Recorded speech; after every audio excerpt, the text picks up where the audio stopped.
ഇന്ന് ഒക്ടോബർ 2 ഭരണത്തിൻ്റെ തണലിൽ ശബരിമലയിൽ ആചാരാനുഷ്ഠാനങ്ങൾ നശിപ്പിക്കാൻ ഇറങ്ങിത്തിരിച്ചവർക്കെതിരെ നാമജപവുമായി ആയിരങ്ങൾ തെരുവിലിറങ്ങിയ ദിനം. 2018 ഒക്ടോബർ 2 ശബരിമലയിലെ ആചാര ലംഘന ശ്രമങ്ങൾക്കെതിരെ ആയിരക്കണക്കിന് സ്ത്രീകൾ നാമജപവുമായി പന്തളത്ത് ഒത്തുകൂടിയത്. നാമജപയാത്രയുടെ 6ാം വാർഷികമായ ഇന്ന് പന്തളം കൊട്ടാരത്തിൻ്റെ തിരുവാഭരണമാളികയ്ക്ക് മുൻപിൽ വീണ്ടും ഭക്തർ ഒത്തുകൂടും. അന്നത്തെ നടക്കുന്ന ദൃശ്യങ്ങൾ ഇന്നും വിശ്വാസികളുടെ മനസ്സിൽ നിന്നും മായുന്നില്ല. ആദ്യം അതിലേക്ക്.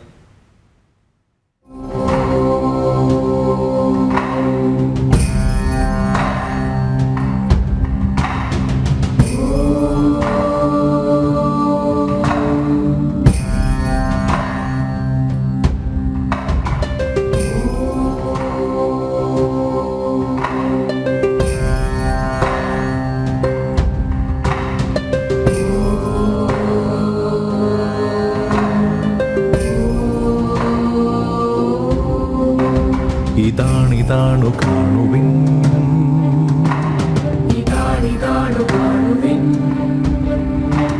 വരൂ വിഭൂതി നൽകുവിൻ,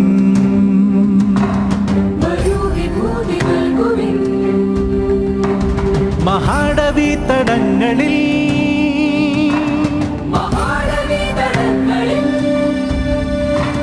വിരാട ഹിന്ദു സംഗമം,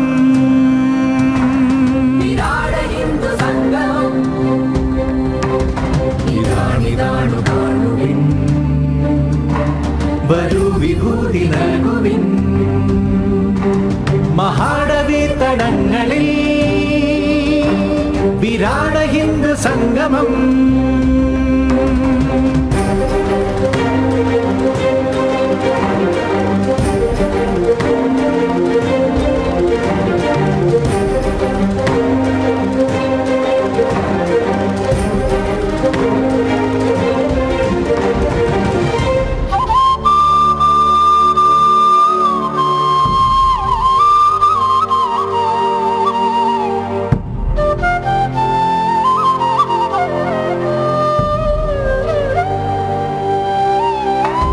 വിപത്തിനെ തടുക്കുവാൻ അടുത്തു നിൽക്കും അർജുന,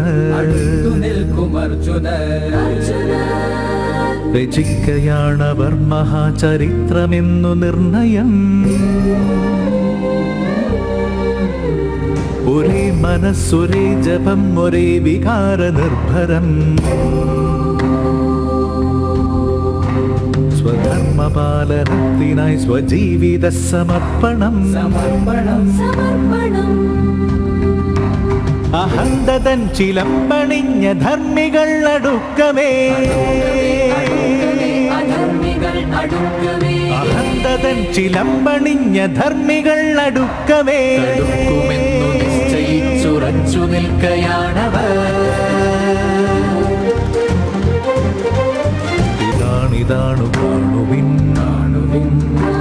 വരൂ വിഭൂതി നൽകുവിൻ, മഹാടവി തടങ്ങളിൽ വിരാട ഹിന്ദു സംഗമം.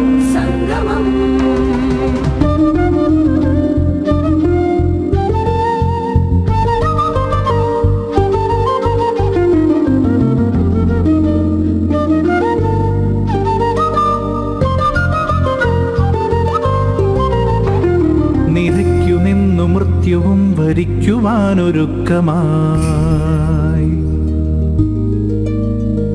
ചമയ്ക്കയാണവർ മതിൽ ഗിരിക്കു തുല്യമുജ്വലം.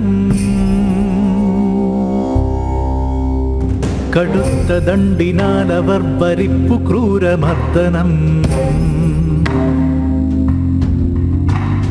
അകത്ത് സ്വാമിയാകയാൽ അതൊക്കെ നിഷ്പ്രയോജനം.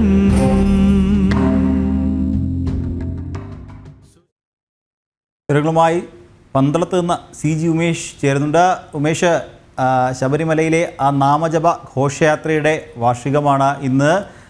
സർക്കാരിൻ്റെ ഇടത് സർക്കാർ ഭക്തർക്ക് നേരെ അന്ന് അഴിച്ചുവിട്ട ആ ഒരു അക്രമങ്ങൾ, അതിനെ ഭക്തർ ഒറ്റക്കെട്ടായി എതിർത്ത ആ ഒരു ദിനം, ആ നാമജപ ഘോഷയാത്ര തുടങ്ങിയ ദിനമാണിന്ന്. ഉമേഷ് ഇപ്പോൾ പന്തളത്താണ് ഉള്ളത്. പന്തളത്ത് നിന്ന് എന്തൊക്കെ പരിപാടികളാണുള്ളത്?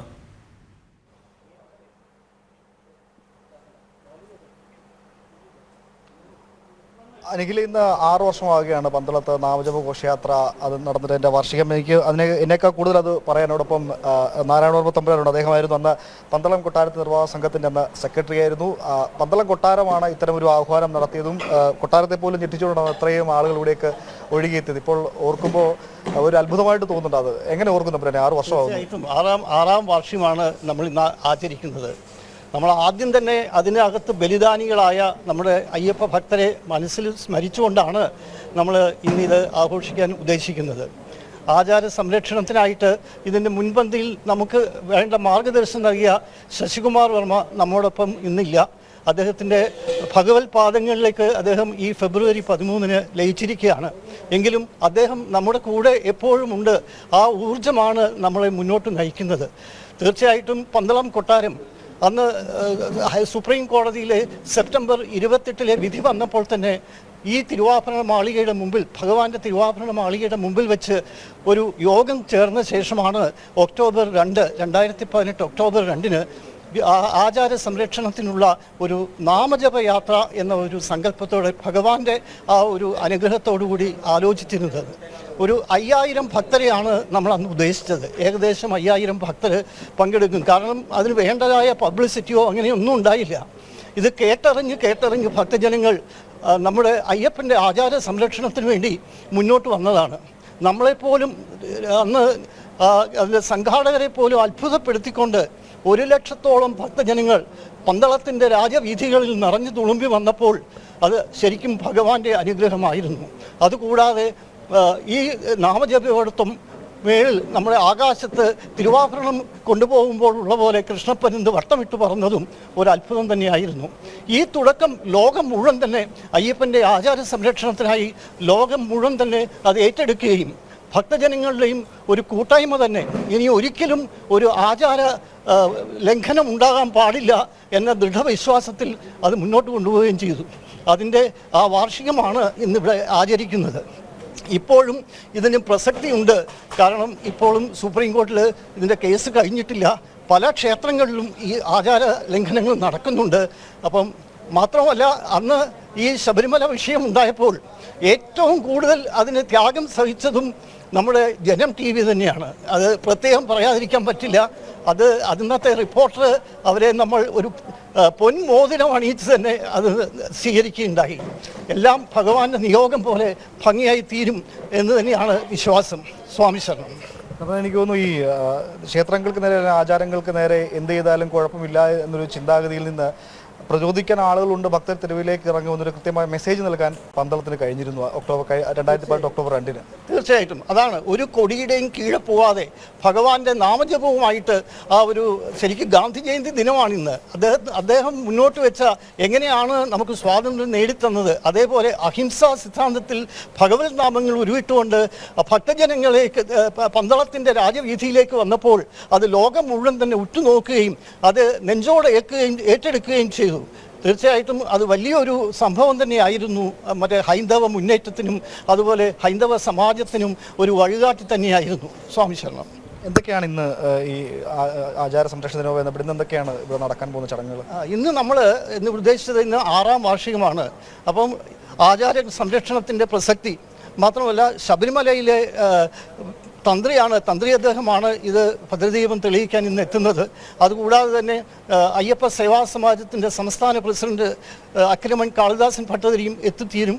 നമ്മൾ ഇന്ന് പ്രധാനമായിട്ടും ആ ദിവസത്തെ ഒരു ഓർമ്മപ്പെടുത്തലും ഇപ്പോഴത്തെ കാലത്ത് ഈ ആചാരത്തിൻ്റെ പ്രത്യേകത, അതിന് സംരക്ഷിക്കേണ്ട ആവശ്യകത അതിനെക്കുറിച്ചും നമ്മൾ ചിന്തിക്കുന്നുണ്ട്. മാത്രമല്ല, ക്ഷേത്രങ്ങളും ആരാധനാലയങ്ങളെല്ലാം ഭക്തർക്കുള്ളതാണ്. അങ്ങനെ ഒരു മെസ്സേജും നമ്മുടെ സമാജത്തിന് പോകണം. ക്ഷേത്രങ്ങളെല്ലാം ഭക്തരുടെ കീഴിലേക്ക് വരണം. അത് ഒരു സർക്കാർ ഇത് ഏറ്റെടുക്കാൻ ധാർമ്മികമായിട്ട് അവർക്ക് അതിന് അവകാശമില്ല. തീർച്ചയായിട്ടും ഭക്തജനങ്ങൾ വേണം. ഭഗവാന്റെ കാര്യങ്ങൾ നോക്കാൻ ഭക്തജനങ്ങൾ തന്നെ വേണം. അങ്ങനെ ഒരു മെസ്സേജും പോകണം. ഇപ്പോൾ തന്നെ നമുക്കറിയാം, പല ആരാധനാലയങ്ങളിലെയും വഴിപാടുകളെല്ലാം അശുദ്ധമായിട്ട് ഇപ്പോൾ വന്നു. നമ്മളിപ്പോൾ തന്നെ സുപ്രീം കോടതിയിൽ കേസുകൾ നിൽക്കുന്നുണ്ട്. ഹിന്ദു ആചാരങ്ങളിൽ മാത്രമാണ് ആൾക്കാർ കൈയടത്തുന്നത്. ആരും ചോദിക്കാനും പറയാനും ഇല്ല എന്ന ഒരു കാലാവസ്ഥ മാറിയിട്ടുണ്ട്. അതിന് നമ്മുടെ പന്തളത്തെ നാമജപയാത്ര വളരെയധികം ശക്തിപ്പെടുത്താൻ സാധിച്ചു എന്നുള്ളത് നമുക്ക് വളരെ ഒരു അഭിമാനം പകരുന്ന ഒരു കാര്യമാണ്. പന്തളം കൊട്ടാരം എന്നും ഭഗവാന്റെ ആചാരങ്ങൾ സംരക്ഷിക്കാൻ മുന്നോട്ടുണ്ടാകും. അവിടെ ഒരു അവസാനത്തെ ഒരു അംഗമുള്ളിടത്തോളം കാലം എന്നും ഭഗവാന്റെ കൂടെ തന്നെ പ്രതിസ്ഥാനീയരായ കൊട്ടാരത്തിന് നിൽക്കേണ്ടി വരും. അത് നിൽക്കുക തന്നെ ചെയ്യും. അത് വീണ്ടും ഉറപ്പിച്ച് തന്നെ നമുക്ക് പറയാൻ സാധിക്കും. തീർച്ചയായും നിഖിൽ, കേരളത്തിലുടനീളം നടക്കുന്ന ഇത്തരം ചില ഭക്തജന സംഘടനകൾ ഭക്തർക്ക് നേരെ നടക്കുന്ന അല്ലെങ്കിൽ ആചാരാനുഷ്ഠാനങ്ങൾക്ക് നേരെ നടക്കുന്ന കടന്നുകയറ്റങ്ങൾക്ക് വലിയൊരു മറുപടിയായിരുന്നു അന്ന് പന്തളത്ത് നടന്ന നാമജപ ഘോഷയാത്ര. അത് നൽകിയ ഊർജ്ജം ചെറുതല്ല കേരളത്തിലെ ഹൈന്ദവ സമൂഹത്തിന്. പിന്നീട് അത് ലോകത്തിൻ്റെ പല കോണുകളിലേക്കും അത്തരം നാമജപ ഘോഷയാത്രകൾ നടത്തുന്നതിന്, അത്തരം സംവിധാനങ്ങൾ ഒരുക്കുന്നതിന് ഭക്തർക്ക് വലിയ കരുത്തായി മാറിയത് പന്തളത്തെ നാമജപ ഘോഷയാത്രയായിരുന്നു. ഇപ്പോൾ 6 വർഷങ്ങൾ പിന്നിടുന്നു. അന്ന് അതിൻ്റെ മുഖ്യ സംഘാടകനായിരുന്ന പന്തളം കൊട്ടാരത്തിൻ്റെ നിർവാഹക സംഘം അധ്യക്ഷൻ ശശികുമാരവർമ്മ ഇന്ന് നമ്മോടൊപ്പമില്ല. അദ്ദേഹത്തിൻ്റെ ചിത്രം ഇപ്പോൾ ഇവിടെ മാല ചാർത്തി വെച്ചിട്ടുണ്ട്. അദ്ദേഹത്തിൻ്റെ ചിത്രത്തിൻ്റെ സാന്നിധ്യത്തിൽ നിലവിളക്ക് കൊളുത്തിയ ശേഷമാകും ഇന്ന് ആചാര സംരക്ഷണ ദിനമായ ഇന്ന് പന്തളം കൊട്ടാരത്തിൻ്റെ തിരുവാർണമാലയ്ക്ക് മുമ്പിൽ നാമജപവുമായി ആളുകൾ എത്തുക. വലിയൊരു ആൾക്കൂട്ടം പ്രതീക്ഷിക്കുന്നില്ല. ഏതാനും ചില സംഘാടക നേതൃത്വത്തിലുണ്ടായിരുന്ന ഏതാനും ചില ആളുകളും ഒപ്പം ചില ഭക്തജനങ്ങൾ മാത്രമേ ഉണ്ടാകുകയുള്ളൂ.